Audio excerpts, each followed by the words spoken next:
I had never been one to believe in ghost stories. They always seemed like convenient covers for hidden tragedies or flights of imagination. But that was before I arrived at the old brick building on the corner of Maple and Worth. A job transfer brought me to the city, and in my search for an affordable place to live, I discovered a cramped rental listing for something called Apartment 13. My prospective landlord, a gnarled older woman named Mrs. Caldwell, had refused to speak any further about it over the phone, muttering an ominous, "You'll see," before abruptly hanging up.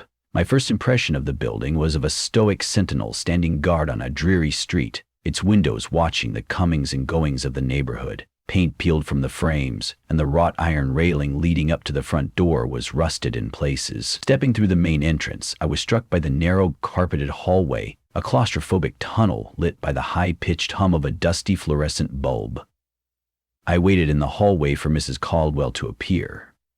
After a moment, I heard the shuffle of feet and saw her precariously balancing on the top step of a dim stairwell. Without so much as a greeting, she turned and climbed the stairs, glancing over her shoulder every few steps to make sure I was following. I wondered if her silence was a test of my nerve.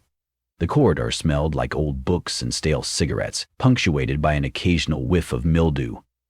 At apartment 12 she paused, seeming to weigh an invisible argument, then proceeded to the next door. An unremarkable, battered entry with a tarnished brass number, 13. She pointed at it with one crooked finger, one corner of her mouth curving downward in disdain. I fumbled for a moment, waiting for an explanation, but her lips stayed pressed in a thin line.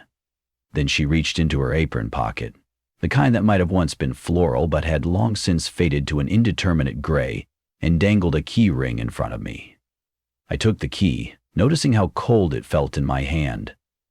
The old woman stared at me, something like pity in her gaze, before turning on her heel. She disappeared down the flight of stairs without so much as a backward glance. With my mind in a whirl of nervous anticipation and curiosity, I unlocked the door. The apartment itself was small but livable. A single bedroom, a combined living space and kitchenette, and a cramped bathroom. The windows faced the street below, the faint flicker of one street lamp casting a dull glow across the scuffed wood floors. In the corner of the main room, a sagging armchair seemed to have been left by the previous tenant. It struck me as oddly comforting to have this single piece of furniture. I ran my fingers across its worn armrest, tracing rips in the fabric that had been patched with coarse thread. It was only after I'd set down my bags that I noticed an odd hush in the apartment. Even though I was certain I'd heard muffled blares of car horns outside, the interior felt oddly insulated, as if the walls swallowed sound. I stood there absorbing the uncanny stillness until a sudden rapping at the neighboring wall startled me. It sounded like a series of sharp knocks, but then it immediately ceased. I peeked out into the hallway, expecting to see some neighbor or maybe Mrs. Caldwell, but the hall was empty. The building, for all its battered architecture, seemed able to hide secrets in its very bones. That night I slept poorly on the floor of the bedroom, using a rolled-up sweater as a makeshift pillow. I was certain I heard soft footsteps circling the apartment in the wee hours, gentle but deliberate. More than once I snapped awake, heart pounding against my chest, yet each time only silence and that unyielding sense of enclosure reached my ears. I awoke the next morning feeling drained and disoriented, still unsure if the footsteps had been real or the product of an overactive mind. I began settling in, dragging some chipped wooden chairs up the stairs from a thrift shop a few blocks away. The building's other residents were mostly reclusive or simply absent at the times I was coming and going. Once, I caught a glimpse of an older man in slippers stepping into apartment 10, but he quickly shut the door when he realized I had spotted him, as if eager to shield himself from conversation. I couldn't help but notice that in the hallway, directly opposite apartment 13, the paint on the wall looked newer, like someone had painted over something. I brushed my hand against it, feeling a slight ridge underneath. Perhaps graffiti or a message had once existed there. That evening, as I cooked a simple dinner of canned soup, I made a mental list of chores. Call the utility companies, sweep these floors, and maybe even try to contact my new neighbors. Then, while flicking on the kitchen light, I heard a distinct tapping on the window. I turned, stirring spoon in hand, to see a shape vanish behind the faded curtain. My heart lurched into my throat. Rationally, I told myself it must be a trick of the street lamp or a passing bird. Still, I lifted the curtains to check and saw only gray skies giving way to dusk. I shrugged it off, convinced I was just jumpy in a new place. But that night, the quiet was replaced by something else, a persistent sensation of being watched. My mind insisted it was nonsense, but an involuntary chill spread across the nape of my neck when I thought I heard a whisper, just inches from my ear. The words, if any, were unintelligible. I shivered in my sheets, deciding it was best to keep the lights on. Above me, the dull overhead bulb flickered in and out, its occasional buzz setting my nerves on edge. It was on the third day that I mustered the courage to ask Mrs. Caldwell about the building's history. She was vacuously watering a shriveled potted fern in the foyer, barely glancing at me. When I inquired why the place was rumored to be haunted, she pursed her lips. "Odd things happen in 13, you know," she said. "Mr. Holcomb, 2 tenants ago, claimed he heard voices. Moved out in the middle of the night. Never asked for his deposit back, neither." She paused her watering to look up at me, her gaze sharp. "People say someone knocks, but no one's there. They say you feel a presence breathing down your neck, and if you last long enough in that apartment, you pay a different kind of rent." Her cryptic tone sent a wave of goosebumps up my arms. Then, just as abrupt as our first meeting, she turned her back and shuffled away. As unsettling as her words were, my skepticism held.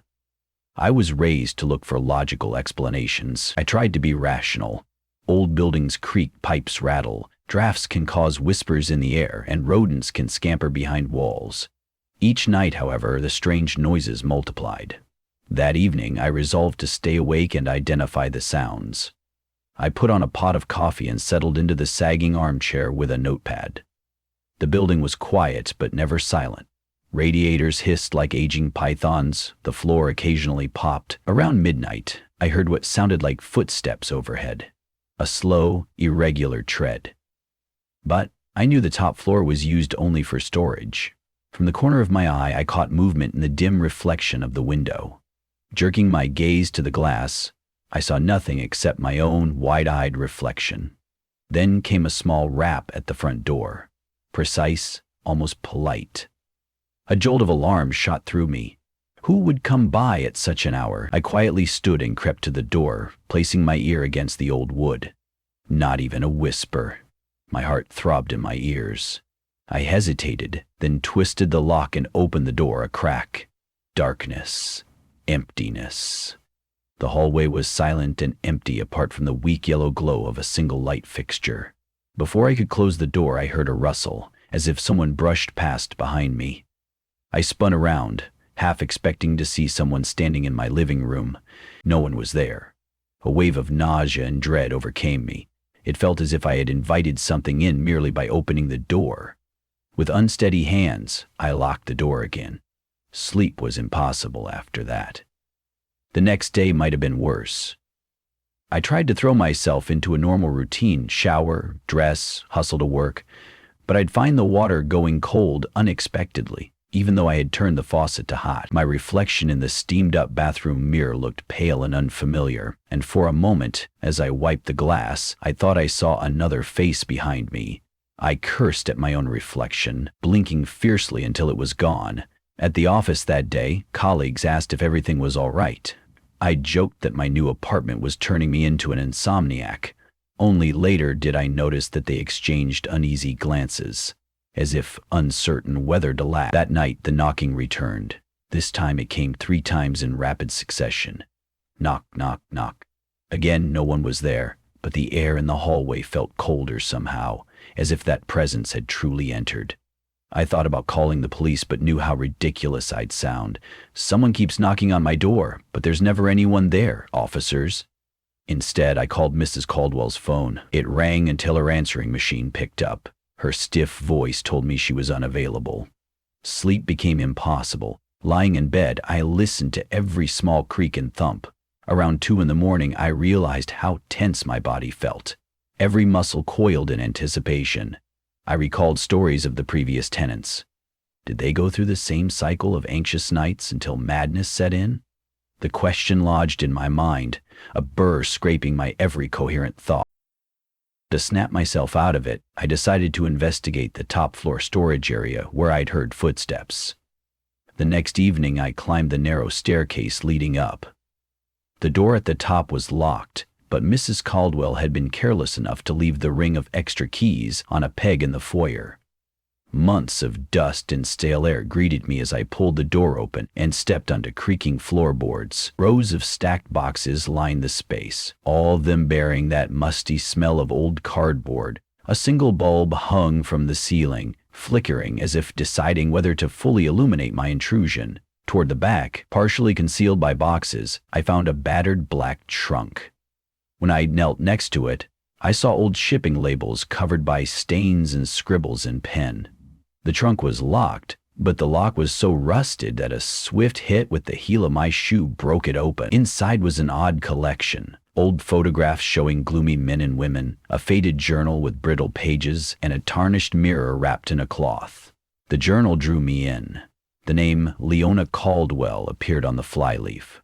I squinted at the date inscribed below it, 1935.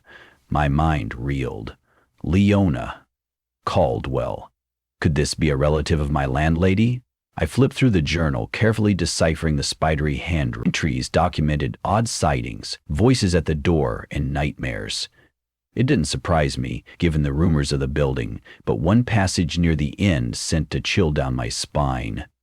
He knocks when you most expect him not to. He stands at your door, silent. I hear him breathing on the other side. He wants in, but it's not the apartment he wants. It's me. The final entry was dated just 2 days after that. It ended abruptly, mid-sentence. A long ink trail as though the pen had been dragged off the page. My heart pounded. Could this trunk have belonged to Mrs. Caldwell's grandmother, or some distant relative? Was the he in the journal some spectral presence that haunted this place for decades? I carefully put the journal back, my hands shaking. Clasping the mirror, I removed the cloth wrapping it. The reflective face was so tarnished, I could barely make out my own silhouette. A wave of unease came over me, and I hastily covered it again, laying it back in the trunk. Yet I could not shake the distinct feeling I was being watched. After locking up the storage room, I returned to my apartment with the sense that something was trailing me. The moment I stepped inside, the doorknob twisted in my hand, as if forcibly turned from the other side. In a wild panic, I yanked it inward, slamming it shut. My breath came in ragged gasps, and I slid down against the wall, pressing my back to the cold plaster. Minutes passed before I could muster the energy to stand and double-lock the door. I told myself I was losing my grip on reality. I told myself that. But each passing hour in that apartment seemed to bend the walls inwards, stifling me. I began to see shadows skitter on the periphery of my vision, tentatively dancing along the corners of the room. At times, I'd lay my keys on the table, only to find them across the room in the sink 2 minutes later. Objects vanished and then reappeared in plain sight. My reflection in the bathroom mirror no longer felt like my own. Even the sagging armchair seemed to have a faint indentation, as if someone invisible routinely sat back and watched me, desperate for answers. I searched records at the local library. Buried in the archives was a newspaper article from over 70 years ago. Mysterious disappearance at Maple and Worth. It told of a young woman, a newlywed, who had come to live in that very building. Over the course of a month, neighbors reported hearing strange knocking sounds at her door. Eventually, she vanished without a trace. Her husband had been working out of town, and she'd been alone. Someone found her ring in the hallway right outside apartment 13, the article said, but authorities never determined what happened. A police detective was quoted as saying, "I've seen a lot of vanishings, but this building, there's something not right about that place." By the time I left the library, dusk had crept across the sky. My mind spun with the possibility that whatever presence existed within these walls had a long history of trouble. Perhaps it fed on fear, or it attached itself to vulnerable souls. The walk back felt longer than usual, and my feet hesitated at the front steps. I climbed them slowly, noticing for the first time the elaborate swirl of vines etched into the stone, half hidden by time. Once inside, the hallway felt smaller, as if it were collapsing in on itself. I wanted to avoid my own apartment, so I knocked on my nearest neighbor's door, number 12. No response. I tried the neighbor across the hall at number 14. Again, no sign of life. The building was silent. With dread, I realized I had nowhere else to go but 13. Upon stepping inside, I found it in darkness. The overhead light refused to flicker on, leaving me reliant on the thin sliver of street lamp glow through the window. The air smelled stale and cold. That night at precisely midnight, I heard the door creak open, but I had locked it twice. Horrified, I watched as the door slowly swung inward, revealing nothing but the dim hallway. I froze in the living room, my back pressed against the wall. The door stayed open as though welcoming something unseen. Then came the footsteps, light as a whisper, crossing the threshold and entering the apartment. I felt the presence swirl around me, a chill that defied logic. My breath caught in my throat, and I found myself unable to move, locked in place like a statue. In a trembling voice, I tried to speak to whatever was there. "What do you want?" I managed. My words were swallowed by the hush. The door closed softly, the latch clicking. My stomach tightened. The silence grew almost palpable. I thought I felt a cold hand graze my shoulder, but there was no visible. My eyes darted from corner to corner, searching for any shape or specter. When the subtle pressure lifted, I bolted into the bedroom, shutting the door behind me. I leaned against it, trying to calm the hammering in my chest. I must have dozed off at some point in the early morning hours. When I woke, sunlight streamed through a gap in the curtains. I ventured out. The front door was firmly locked from the inside, though I remembered it standing wide open in the night. My head pounded as though I had a fever. Upon the coffee table lay the old trunk's mirror, the cloth removed and tossed aside. I stared in shock, wondering how it appeared here. I had left it in the trunk upstairs. My fingers trembled as I tried to pick it up. The reflection was painfully distorted, as if behind the glass lurked swirling shapes. Then, for the briefest moment, I saw a tall figure standing behind me. Long arms, a face masked. I whirled around. There was no one there. Gasping, I glanced back at the mirror. In its tarnished face, the figure was gone, replaced by my own pale mask of a face. That was the final straw. I decided then and there to leave. Rational or not, I wanted away from the building's malevolent hush. Heart beating uncontrollably, I dashed into the bedroom and ransacked the closet for a suitcase. I stuffed clothes inside haphazardly, no patience for folding or sorting. My plan was to find a motel for the night, tell Mrs. Caldwell I was breaking the lease, and let her keep my deposit if that's what it took. As I dragged my luggage toward the door, I heard it again. A knock. 3 sharp raps, just like before. I froze. It would be so easy to ignore it and run.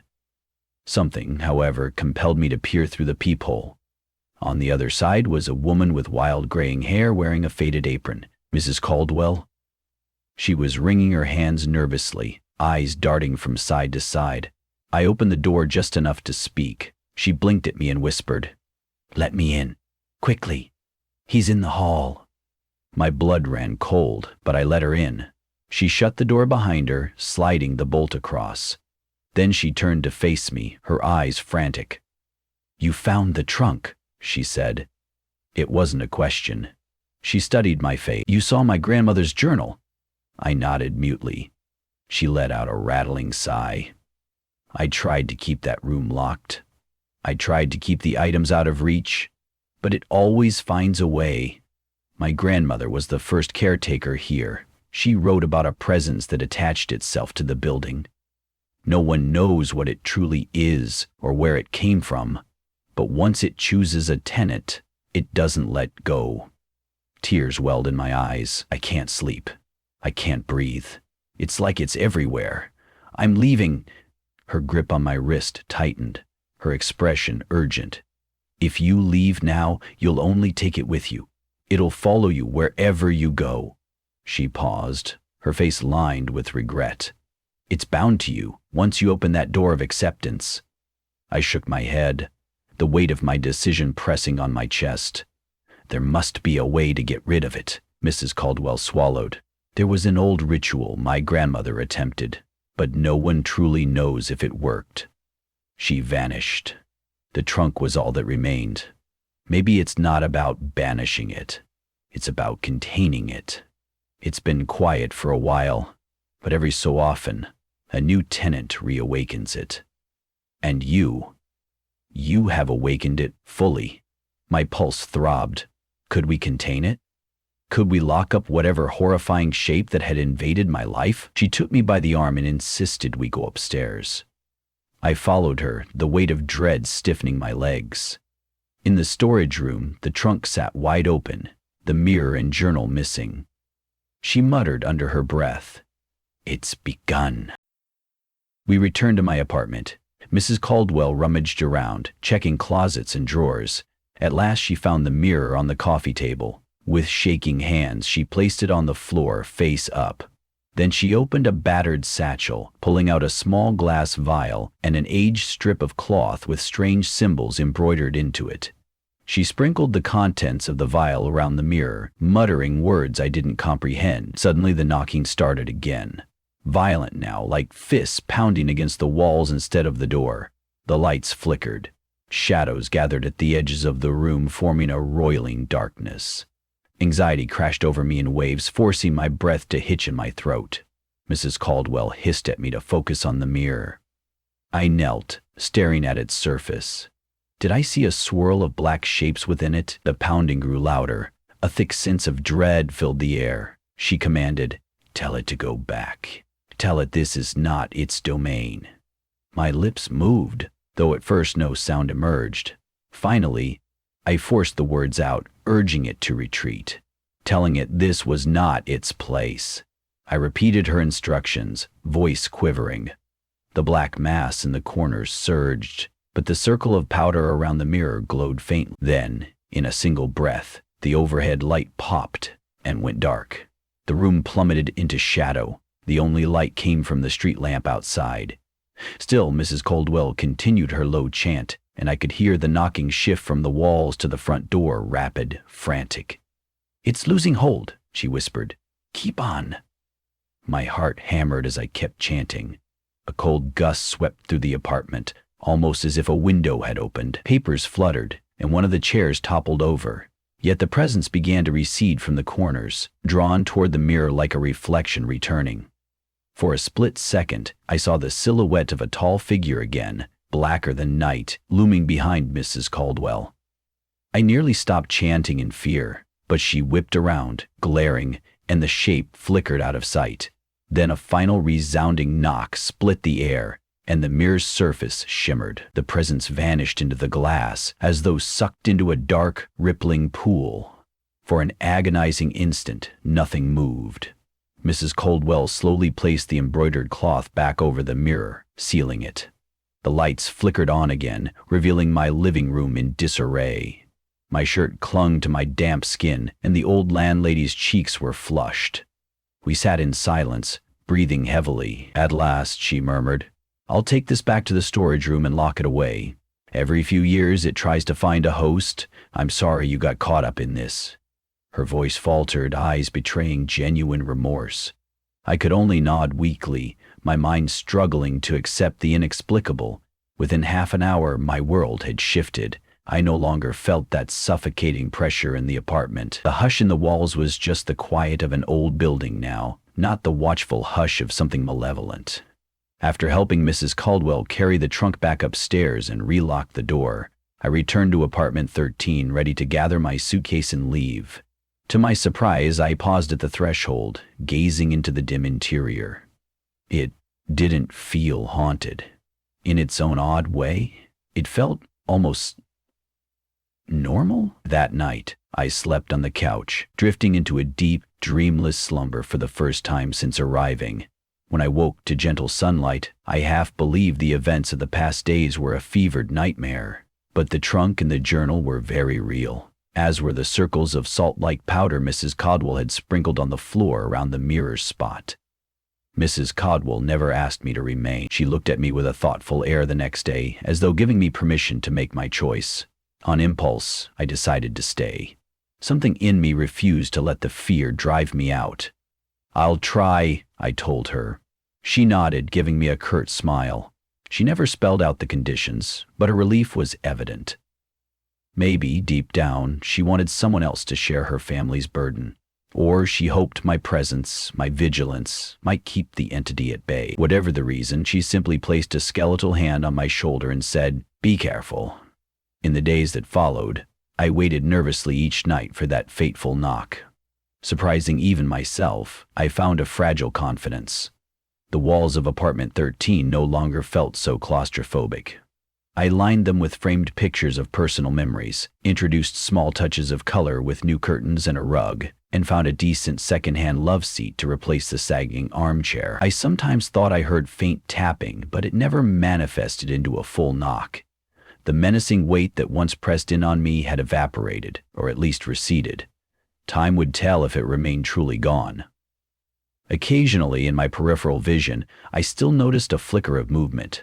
I'd freeze, heart racing, until I realized it was just my reflection in a window or the sweep of a branch against the glass. Rational or not, I had accepted that this was a place of thin borders, where strange forces had wandered for decades. But they slumbered for now. Perhaps some new occupant decades from now would inadvertently stir them again. On my final night of feeling the old dread, I thought of the journal's final words. "He stands at your door, silent, leaning into the pillows on my not-so-new love seat." I glanced toward the front door. It was firmly shut, the brass number 13 shining faintly in the light from the street. There was no silhouette, no presence hovered there. My eyes lingered on the door, waiting for a knock that never came. I exhaled, letting the tension unwind from my body, and whispered, as much to myself as to the emptiness around me, "Not tonight." Somewhere in the building's rafters, a gentle creak replied in the hush of the early morning hours. But it was only the sound of old timbers settling. Returning my gaze to the living room, I realized I might now live in a place with a notorious reputation for ghosts and nightmares. But I would not succumb to fear. Not yet, anyway. There would always be rumors about apartment 13. Neighbors might still shy away from it, and passers-by might recount horrifying stories. But I had felt its worst, and lived to see dawn. Maybe that's enough of a victory. If the day came again when I heard that fateful knocking, 3 sharp raps echoing through the dark, I might be ready this time. Or I might open the door and face whoever or whatever waited there. Until then, the wall stood silent, and in that languid silence, I tried to find my peace, keeping one eye always on the door.